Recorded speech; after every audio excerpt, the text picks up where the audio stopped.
So I'm very cognizant of the time.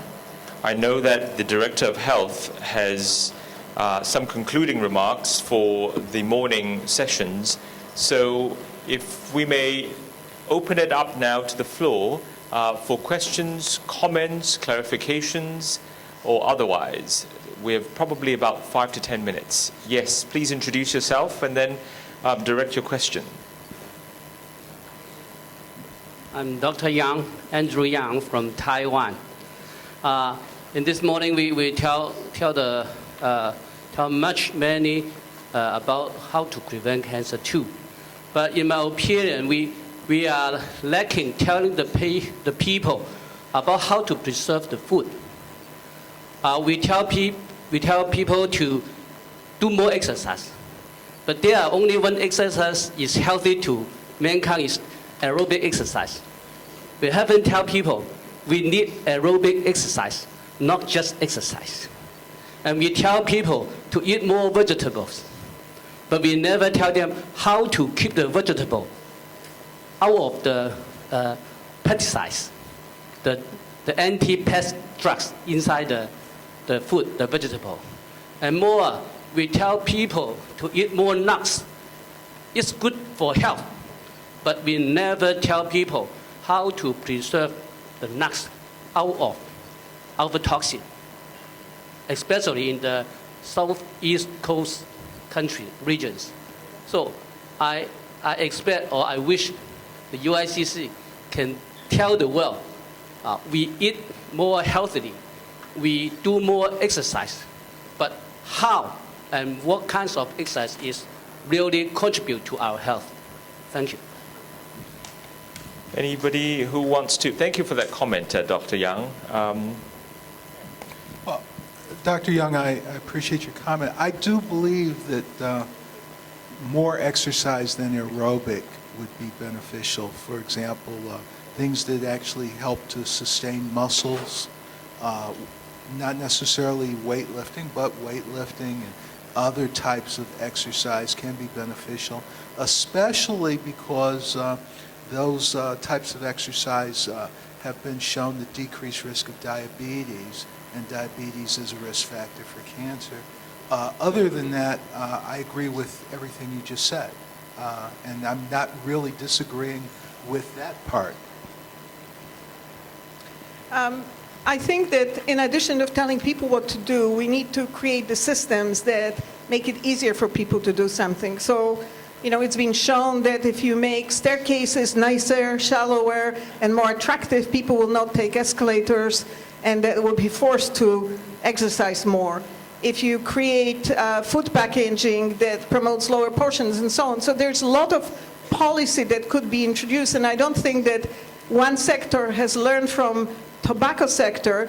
Anti-tobacco sector has learned a long time ago, just telling people to stop smoking doesn't work. You need to make it easier for people not to smoke by regulation. And I think the same is needed in the food industry, in building codes, and so on. Thank you. Other questions? Yes, Professor Juliana Chan. Yeah, great talks. I think one important point that has not been addressed, and that is incentives. A lot of the time we are talking about changing behavior of those people who are at risk and changing people who provide care, and that include preventive services. But currently the healthcare system tends to, the emphasis is on treatment and intervention rather than on prevention. So I think this is really an area that really needs to be looked at. How do we incentivize people to actually adhere to a healthy lifestyle? How do we incentivize our healthcare providers to actually educate our people with risk factors? At the end of the day, financial incentive is a very, very important, and career paths are very important for these kind of preventive actions to be implemented in a large scale, in addition to policies. Comments perhaps on incentives? Again, I think it needs a systems approach. I'm very impressed by the fact that if you are a comprehensive cancer center in the US, you have to engage into prevention, public education, and improving the quality. It's not enough to just do research and provide care and being the last resort. And similarly, in Canada right now, we have population-based cancer care and control, and our own cancer center looks after population in south part of Toronto, and we have to engage in cancer prevention, in promoting smoking cessation, and measure our effectiveness in this. So part of it is incentives, part of it is regulation, part of it is advocacy, I think. I would agree with what you said, ma'am. Blending Dr. Gospodaritz's first answer with your comment. In the United States, we have an academic area that's called the built environment, where we're actually studying things like housing and shopping being built around an area where people can actually walk to shopping, walk to the grocery store, and not use cars and that sort of thing the way they used to.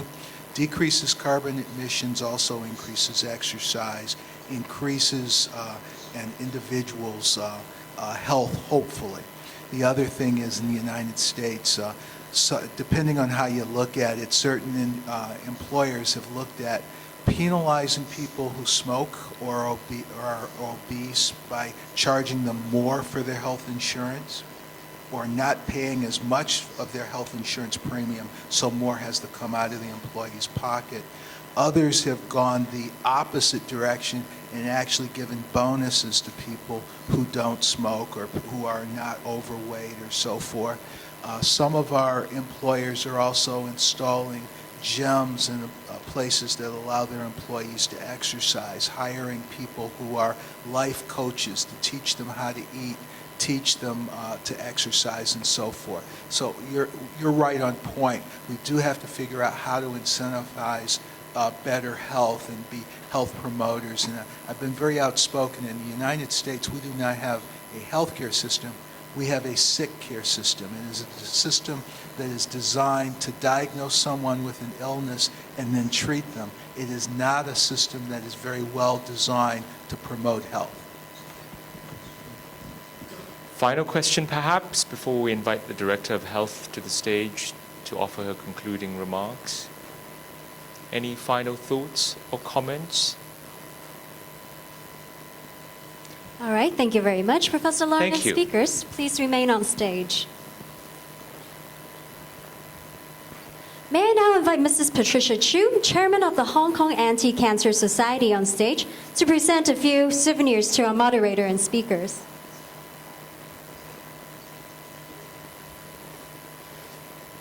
May I invite Mrs. Chu to present a souvenir to Professor Leung as a token of our gratitude.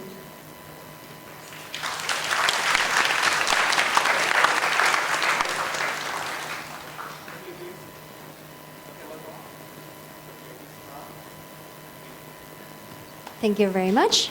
Now may I invite Mrs. Chu to present a souvenir to Dr. Otis Brawley as our token of gratitude.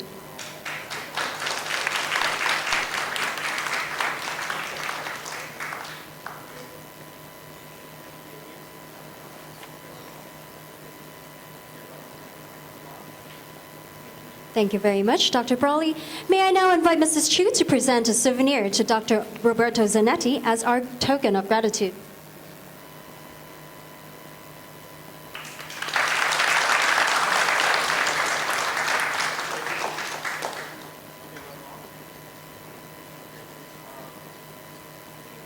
Thank you very much. May I now invite Mrs. Chu to present a souvenir to Professor Gospodarich as our token of gratitude.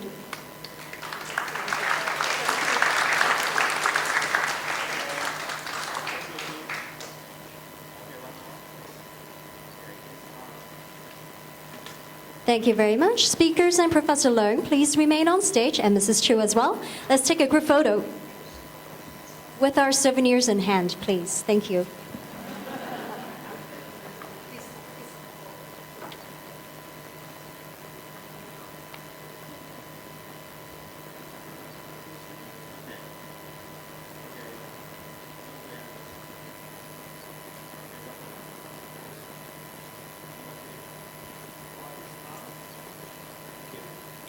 Thank you very much.